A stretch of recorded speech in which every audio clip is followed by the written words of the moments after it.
I don't think like my money's going to change. I think I'm a difference maker, and I'll probably be treated like a difference maker, and I've proven that over and over again. So I don't think, um, in these next 3 weeks, I'm going to gain $20 million. I think I'm pretty much capped. Like, what's that cap at? I mean, I think I'm the best player in the world. Like, Okay. I don't throw numbers out there like that. I'll see what they're willing to give me. Okay, so I mean, I know you recorded a couple weeks ago said you didn't have to be the highest paid. No, I don't. But it would be nice. It would just be nice to be surrounded by good players. You know what I mean? Players that's going to help you win championships. I say that. To me, having $40 million and chipped every play and slid to with 3-4 people, I don't think that sounds too fun to me. Okay. So, to me, it's about people that can keep making a difference. And obviously, we're going to get Sam back and we're going to get some of them players back. So we'll see how it breaks down. But I want to keep as many guys as possible. Or, however, they're going to make the cap work. I don't know how. So you're telling Steven you don't need 40? No, I don't need 40. You know, huh? I don't need 40. 38? I need to be somewhere where I can be like, I can have a lake house. That could be 20. It could be one. It could be anywhere. It could be a lake house in Lake Tahoe. You don't know. That's 50. Obviously, the flexibility comes from, Yeah. if you look at last offseason, the flexibility would come from getting it done sooner in the offseason rather than later. Do you kind of look back at last offseason, how it all played out, and maybe try to take some influence in trying to get it done Yeah, sooner? I'm going to try to work with them as much as possible to attack free agency and try to, I want to be back with this team. Like I said, I want to, to me, this offseason, I want to be here. I want to get these guys right. I want to take big steps. So hopefully it can be done sooner than later. And that way we can attack other So things. no trips to Japan and China? Oh, I am. I You said won't you even gonna lie be- to I you. was just saying. I'm going to be here more. If it get done early, obviously, you got, but I'll just take them earlier. But if it gets done, you will be here for the offseason. Yeah. And all that stuff. Yeah. You would like it done before camp because CD obviously had to do what he had to do. Yeah, for sure. I definitely think I need to be here in camp because honestly, when you're when so much of the defense is surrounded by your play, your presence, and others getting lined up based off of you, I need to be here so that way I can get these guys accordingly. We can rush together, build that chemistry.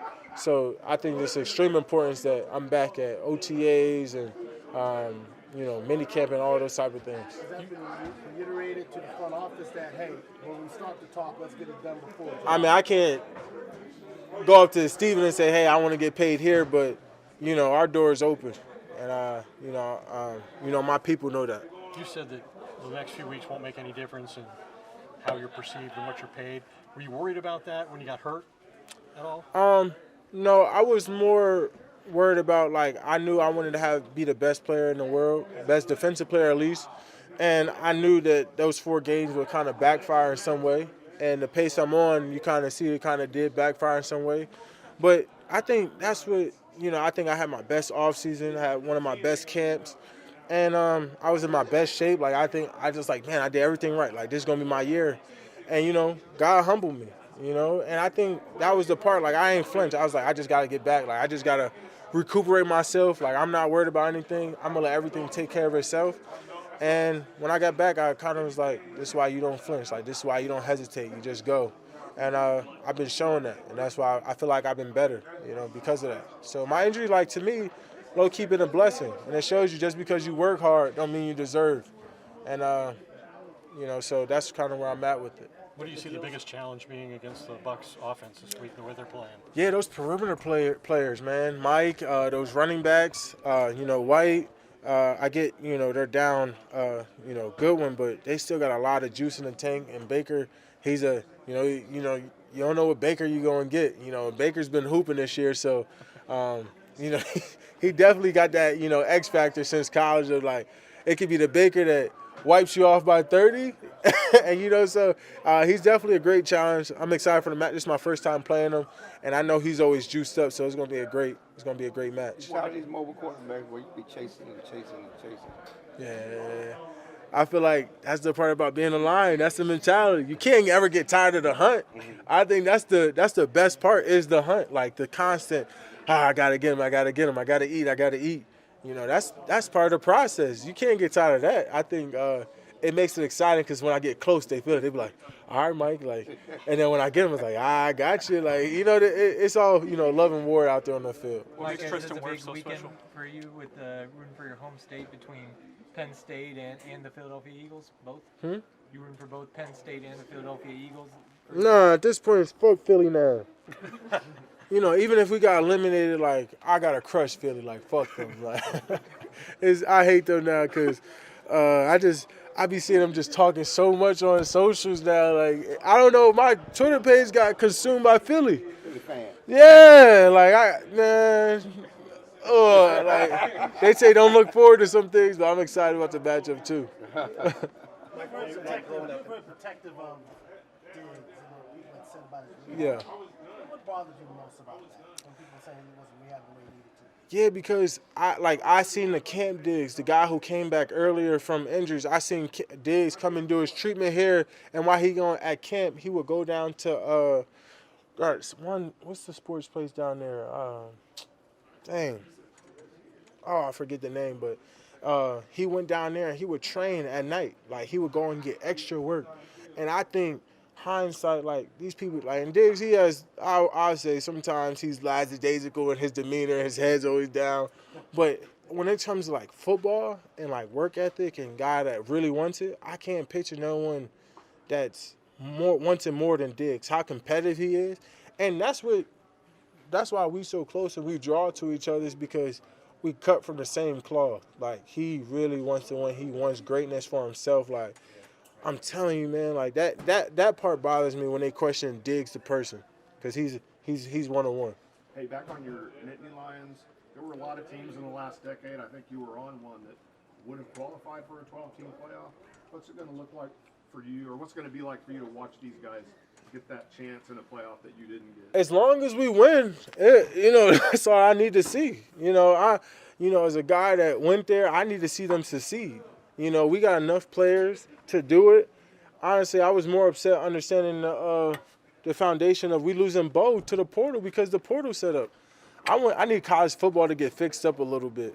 You know, I feel like it's losing its edge. Because when I got there, I was behind Cole Farmer, and I was a freshman, and I was like, there was no, like, you know, oh, I don't want to play for this. Like, I don't want to sit behind. Like, I actually sat behind a guy that I feel like, you know, I could have outperformed, and I learned from him. And I was like, when I get my opportunity, I'm going to take advantage of it. I feel like it's losing that groundbreaking touch of, like, football, the love of football. Like, it's become worse than the NFL. Who would think that's possible? You know what I'm saying? Like, guys just hopping from team to team. Like, it's like a wild card, and it's just crazy. If they offered you $5 million in the portal and a Lamborghini, you wouldn't take it. Nah, bro. I'm built off love and loyalty. Because someone said to me, it was like, you don't know what they did to get there, and you don't know what they're doing to keep it. So it ain't always rainbows and sunshine, man. You don't know where it's coming from. And if you take from the wrong hand, you might just get bit. So Mom always told me to just keep it very humble, keep it very, very steady. Those who's there was there for a reason. Those who's coming around now ain't always the best. Michael, you said you wanted to get the contract wrapped up as soon as possible in the offseason. If it's not, would you intend to hold out the way CD and so many other players have? Nah, everyone's different. I think I'll still be around. Like I said, like, you know, I don't know what the coaching is going to be like, you know, because at some point, if I got to learn a new scheme, if I don't, like, you know, I would love to have Zimmer back. I kind of publicly, consistently say that, you know, what he's done for this team through the injuries and everything, he's done a tremendous job for me. So I would love to have him back. But, you know, if they do change, or he just feel like he's ready just to go with the horses, I got to learn a new scheme. I got to, you know, be around guys. There's going to be rookies. There's going to be free agent guys that come here. You don't know who's going to be there. Like I said, our room's full of free agents. So there's a chemistry part. And people know what you can do, but, you know, people also got to see it, too, from a leader aspect. So I still got to be there for that part. Sunday in Carolina, it seemed like you and Bill Vinovich, the lead official, it seemed like you guys had a good rapport going there. You guys were cracking jokes and stuff. Do you feel like you're getting the refs to maybe turn and help you out a little bit now, or do you still think they're against you?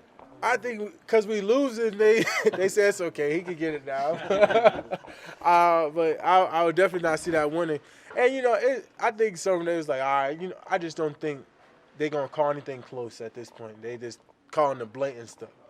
And you know, I get a little laugh at it. It's like, let me see, like, you know, but it's all fun. There's no disrespect. I never get too rowdy at them where, you know, I understand they trying to do their best, but you know how that go too. Sometimes it don't seem like it, you know. So there's no love lost. All those guys are good people. I just gotta play through it. That's what I continue to do. You gotta play through it. You can't stop that from being a hunt, you know. What should SMU expect?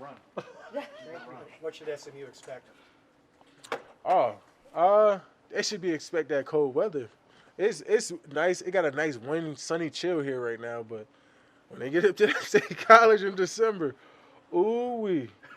Oh, they got a rude awakening. So I don't know if it's going to be too – they better be ready to run that football.